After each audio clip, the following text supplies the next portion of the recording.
तो hello guys, welcome back to my new blog. Dhamra मेला 14 तारिख दिन स्टार्ट होता।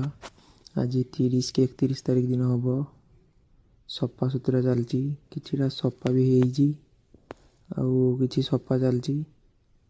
सफा कर सब निआ लगे दौरान निआ लगे दियो काम खत्म। एत कचरा कौटू नहीं जीवे। आर पटे यहीपटे सब होटेल सब बसला सब। सेटा हूँ मेराइन थाना। से दूर जगार बड़ बड़ गेमिंग जिनस बसला।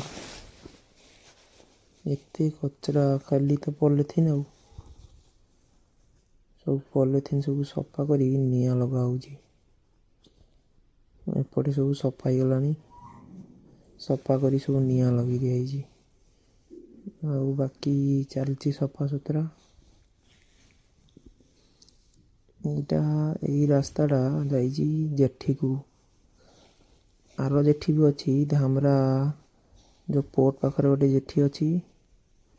ये जेठी हूँ धामरा पड़िया भितर गोटे जेठी। सीधा गले से जेठी पड़ो। खाली तो पॉलिथिन पॉलिथिन सब सफा हो सफा हो गले बहुत सुंदर लगे। से डाण पटे यहीपट साइड रे सब भली खेला जाए। ये जो लॉन्ग ग्राउंड जो अच्छी ये पिला माने क्रिकेट भी खेलती। सफा हो गले बहुत सुंदर लगे देखा। यहाँ हूँ धामरा मंदिर। यहाँ हूँ धामरा मंदिर। यहाँ हूँ मेन धामरा मंदिर। ये सामने